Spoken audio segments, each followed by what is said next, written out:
राजू, एक 25 वर्षीय युवक, अपने पुश्तैनी घर में लौटता है जो उसकी मामी कमला देवी की देखरेख में है। यह घर वर्षों से वीरान पड़ा था क्योंकि उसके माता पिता की रहस्यमयी मौत हो चुकी थी। गांव में अफवाह थी कि यह हवेली श्रापित है और वहां अजीब घटनाएं होती हैं। रात का समय हवेली के दरवाजे पर राजू खड़ा है। भारी बारिश हो रही है। राजू अपने बचपन के घर को देखकर उदास हो जाता है। जैसे ही वह दरवाजा खटखटाता है, अंदर से एक धीमी आवाज आती है, आओ राजू, तुम्हारा ही इंतजार था। राजू दरवाजा खोलता है और देखता है कि उसकी मामी कमला देवी हाथ में तेल का दिया लिए खड़ी हैं। उनकी झुकी हुई कमर, झुर्रियों वाला चेहरा और गहरी लाल आंखें उसे असहज महसूस कराती हैं। कमला मामी मुस्कुराते हुए कहती हैं, इतने सालों बाद आए हो बेटा, अंदर आओ, भूख लगी होगी। राजू अंदर जाता है। हवेली के भीतर एक अजीब सी नमी और सड़ांध फैली हुई थी। रात के 12 बजे हवेली का गलियार। राजू को रात में किसी के रोने की आवाज सुनाई देती है। वह उठकर गलियारे में जाता है पर वहां कोई नहीं होता। अचानक एक कमरे का दरवाजा अपने आप खुल जाता है। अंदर एक पुरानी पेटी रखी होती है। जब वो पेटी खोलता है तो अंदर उसे अपनी माँ की एक पुरानी साड़ी मिलती है जो खून से सनी होती है।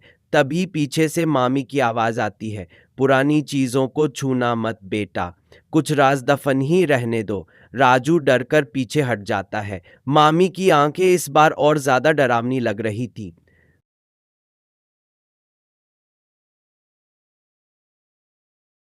सुबह का समय, गांव का चौपाल राजू गांव के बुजुर्ग पंडित से मिलने जाता है। पंडित जी कहते हैं, बेटा, तुम्हारी मामी इस हवेली में अकेली नहीं रहती। यहाँ कुछ और भी है, कुछ बहुत पुराना और खतरनाक। तुम्हारे माता पिता की मौत साधारण नहीं थी। राजू चौंक जाता है। क्या मतलब? पंडित जी धीरे से बताते हैं, तुम्हारी मामी कोई साधारण औरत नहीं, बल्कि एक चंद्रकला नामक चुड़ैल है। वह हर 20 साल में किसी अपने की बलि चढ़ाती है ताकि वे अमर रह सकें। राजू को यकीन नहीं होता। वह दौड़कर हवेली वापस जाता है। राजू तहखाने में जाकर पुराने दस्तावेज खंगालता है। उसे वहां अपनी माँ की डायरी मिलती है जिसमें लिखा था, कमला मेरी ननद नहीं, एक राक्षसी है। उसने मेरे पति को मार डाला और अब मेरी बारी है। तभी मामी वहां आ जाती हैं। उनका चेहरा विकृत हो जाता है। उनकी आंखें आग की तरह जलने लगती हैं। अब बहुत देर हो चुकी है राजू। कमला मामी हवा में उठने लगती हैं और उनका शरीर बड़ा होता जाता है। उनके लंबे नाखून और काले दांत उभर आते हैं। राजू के सामने अब कोई इंसान नहीं, बल्कि एक भयानक चुड़ैल खड़ी थी।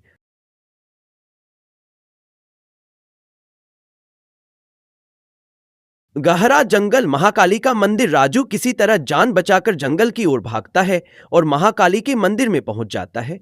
वहां गांव के पंडित पहले से ही मौजूद होते हैं।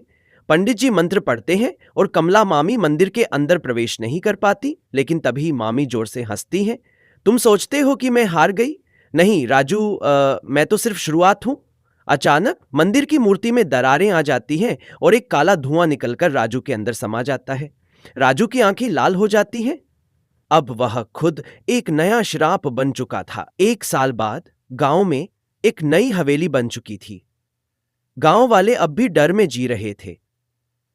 एक रात किसी ने हवेली के दरवाजे पर दस्तक दी। दरवाजा खुद खुद खुला। अंदर से एक जानी पहचानी आवाज आई, आओ, तुम्हारा ही इंतजार था।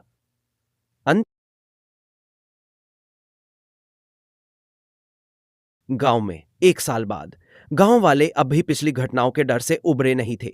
नई हवेली तो बन चुकी थी, लेकिन वहां कोई भी रहने की हिम्मत नहीं जुटा पा रहा था। कुछ लोगों का कहना था कि उन्होंने रात में हवेली के आसपास किसी परछाई को मंडराते देखा है। रात का समय, तेज हवा चल रही थी। हवेली के चारों ओर सन्नाटा पसरा हुआ था। अचानक दरवाजे पर किसी ने दस्तक दी। लकड़ी का भारी दरवाजा धीरे धीरे चरमराता हुआ खुद खुद खुल गया। अंदर से वही जानी पहचानी, ठंडी और सिहरन भर देने वाली आवाज आई, आओ, तुम्हारा ही इंतजार था। गांव के चौकीदार रामलाल, जो पास से गुजर रहा था, डर से कांप उठा। वह भागकर गांव के बुजुर्गों को बुलाने गया। कुछ ही देर में गांव के लोग मशालें लेकर हवेली के सामने खड़े थे। हवेली के भीतर जैसे ही गांव के लोग अंदर घुसे, उन्हें चारों ओर अजीब सी ठंड महसूस हुई। हवेली का फर्श गीला था, जैसे अभी अभी वहां किसी ने पानी छिड़का हो। अचानक दीवारों पर पुराने खून के निशान उभर आए। एक बड़ी सी खिड़की के पास किसी का धुंधला सा अक्स दिखा। वह परछाई धीरे धीरे आकार लेने लगी। गांव वालों की आंखें फटी रह गईं। राजू, हाँ, वह राजू ही था, लेकिन उसकी आंखें अब काली हो चुकी थीं। चेहरे पर एक अजीब सा डरावना भाव था। उसके होंठ हिले और वही जानी पहचानी आवाज फिर गूंजी, आओ, तुम्हारा ही इंतजार था। गांव वालों ने घबराकर पीछे हटना चाहा, लेकिन दरवाजा खुद खुद बंद हो गया। तभी सीढ़ियों से एक धीमी ठहाके मारती आवाज आई। सबकी नजर ऊपर गई। कमला मामी, लेकिन वह इंसान नहीं, बल्कि पूरी तरह चुड़ैल का रूप ले चुकी थी। उसकी लंबी काली उंगलियां दीवारों पर रेंग रही थीं और उसकी जलती हुई लाल आंखें हर किसी को जकड़ रही थीं। राजू मुस्कुराया और धीरे से बोला, अब इस हवेली को फिर से बसा दिया गया है। अब हमारी प्यास कभी नहीं बुझेगी।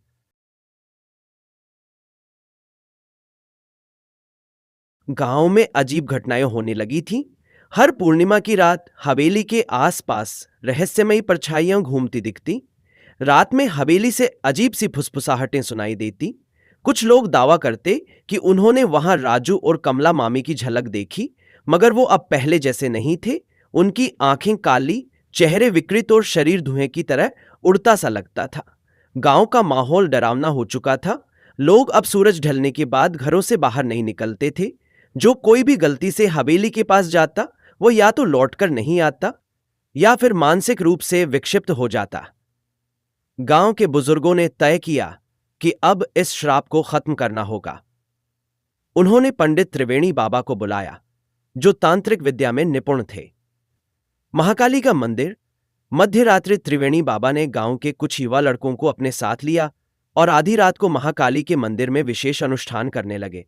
मंत्रोच्चार के बीच उन्होंने गांव के बुजुर्गों से पूछा, हमें बताओ, उस हवेली में किसका वास है? गांव का मुखिया कांपती आवाज में बोला, कमला मामी और राजू। वे अब जीवित नहीं, मगर कुछ और बन चुके हैं। त्रिवेणी बाबा ने गहरी सांस ली और बोले, यह केवल कमला का श्राप नहीं है, यह एक प्राचीन आत्मा का खेल है।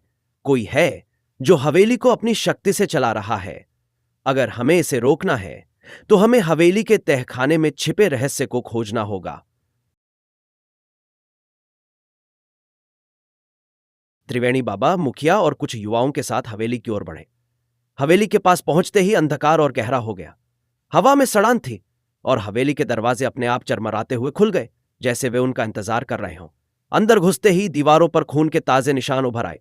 अचानक एक चीख पूरे हवेली में गूंज उठी, यहां से चले जाओ! सबने ऊपर की ओर देखा। वहां सीढ़ियों के ऊपर खड़ी थी कमला मामी, मगर यह वही कमला मामी नहीं थी जो कभी राजू की देखभाल करती थी। यह एक भयानक राक्षसी बन चुकी थी। उसकी आंखें अंगारों की तरह जल रही थीं और उसकी उंगलियां धीरे धीरे लंबी और नुकीली होती जा रही थीं। त्रिवेणी बाबा ने मंत्रों का जाप करना शुरू किया, लेकिन तभी राजू की आवाज आई, कोई फायदा नहीं, अब हम इस हवेली का हिस्सा बन चुके हैं। त्रिवेणी बाबा समझ चुके थे कि इसका हल इस हवेली के तहखाने में है। वे गांव के युवकों के साथ भागते हुए नीचे गए। तहखाने में घुसते ही उन्होंने देखा, वहां एक पुरानी समाधि थी जिस पर लिखा था, यहां रुद्रकाली की आत्मा कैद है, इसे मुक्त मत करना। बाबा समझ गए कि यह कोई साधारण चुड़ैल नहीं, बल्कि रुद्रकाली नामक एक प्राचीन दुष्ट आत्मा थी, जिसने कमला मामी और राजू को अपनी शक्ति से वशीभूत कर लिया था। त्रिवेणी बाबा ने समाधि को तोड़ने की बजाय उस पर पवित्र जल छिड़कते हुए महाकाली के मंत्रों का जाप किया। हवेली हिलने लगी। ऊपर से राजू और कमला मामी की चीखें सुनाई देने लगी, नहीं, तुम हमें खत्म नहीं कर सकते। मगर बाबा के मंत्रों का प्रभाव तेज होने लगा। समाधि से एक काले धुएं का गोला निकला और आकाश में जाकर फट गया। हवेली में सब कुछ शांत हो गया। कमला मामी और राजू की आत्माएं अब मुक्त हो चुकी थीं। हवेली फिर से वीरान हो गई। गांव वालों ने राहत की सांस ली। सबको लगा कि यह श्राप अब खत्म हो गया। मगर कुछ हफ्तों बाद गांव के एक बच्चे ने रात में हवेली की ओर इशारा करते हुए कहा, मां, वहां कोई खड़ा है, वह मुझे बुला रहा है। उस रात हवेली की टूटी खिड़कियों से फिर एक आवाज आई, आओ, तुम्हारा ही इंतजार था।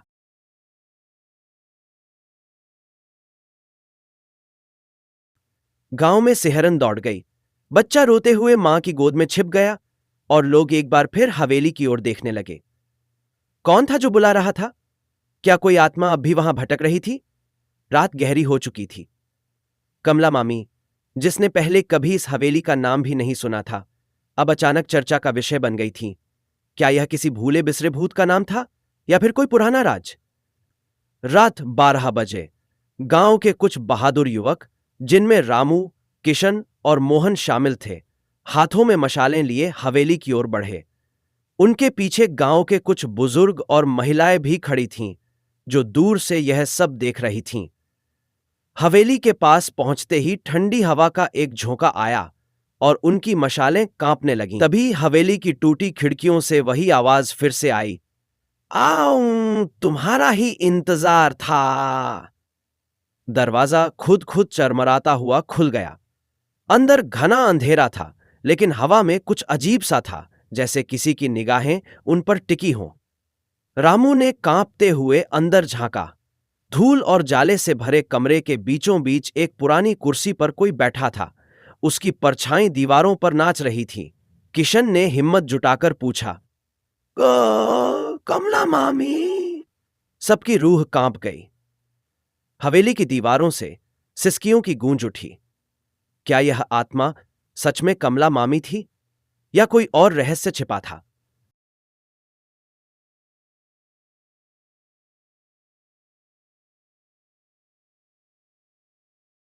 रामू, किशन और मोहन की सांसें अटक गईं। हवेली की दीवारों पर नाचती परछाई, सिसकियों की गूंज और वह नाम, कमला मामी। किशन ने कांपते हुए मशाल आगे बढ़ाई। अंधेरे में कुर्सी पर बैठी आकृति अब धीरे धीरे दिखने लगी। सफेद झुर्रियों से भरा चेहरा, बुझी हुई आंखें और होंठों पर एक अजीब सी मुस्कान। तुम लोग आखिरकार आ ही गए। आवाज किसी बूढ़ी औरत की थी, लेकिन उसमें कुछ ऐसा था जो रूह कंपा दे। मोहन ने हिम्मत कर पूछा, कमला मामी, तुम जिंदा हो? और तभी कुर्सी पर बैठी आकृति हिलने लगी। उसकी गर्दन अजीब तरीके से टेढ़ी हो गई और आंखों में अजीब सी चमक आ गई। सालों से मैं यहां अकेली हूं, इंतजार कर रही थी कि कोई आए और मेरा अधूरा काम पूरा करे। तभी हवेली के पीछे से किसी के पैरों की खटखट की आवाज आई। रामू ने मशाल घुमाई तो देखा एक साया दीवार के पीछे छिप रहा था। हवा में फुसफुसाहट गूंजी, यहां से भाग जाओ, इससे पहले कि बहुत देर हो जाए। रामू ने घबराकर पीछे देखा, लेकिन कुर्सी अब खाली थी। कमला मामी गायब हो चुकी थीं। क्या वे सच में भूत थीं या फिर कोई और रहस्य था जो अभी खुलना बाकी था?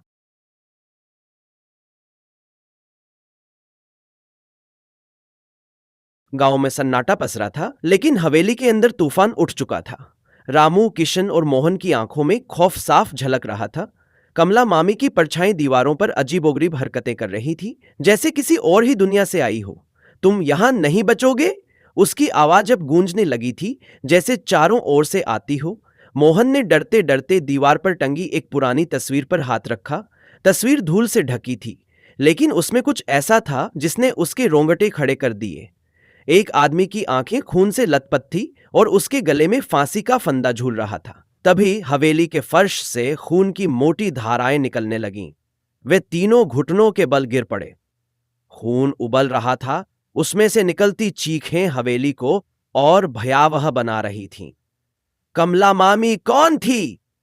ये खून कहां से आ रहा है? रामू ने पीछे मुड़कर देखा तो कमला मामी अब उनके एकदम करीब खड़ी थी। उसका चेहरा विकृत हो चुका था। आधी खाल झुलस चुकी थी, आंखों से काले धुइयां की लकीरें निकल रही थीं और उसके नाखून लंबे व नुकीले हो गए थे। तुम सबकी बलि दी जाएगी। इस हवेली की भूख कभी खत्म नहीं होगी। तभी दरवाजे के पीछे से किसी ने जोरदार ठहाका लगाया। यह अकेली आत्मा नहीं थी, यह तो सिर्फ एक शुरुआत थी। अगला भाग जल्द।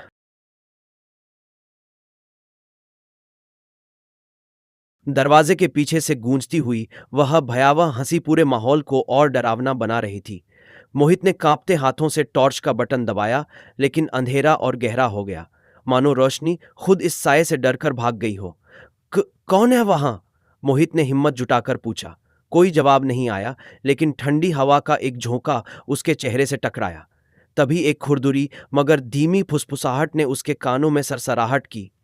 यह तो बस शुरुआत है, अब कोई नहीं बच पाएगा। मोहित के शरीर में झुर्रियां दौड़ गईं।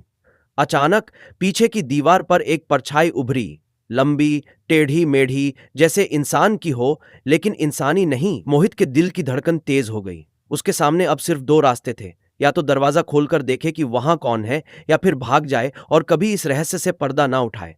लेकिन भागना आसान नहीं था, क्योंकि जैसे ही उसने मुड़ने की कोशिश की, दरवाजे की दरार से एक साया सरकता हुआ भीतर आ गया।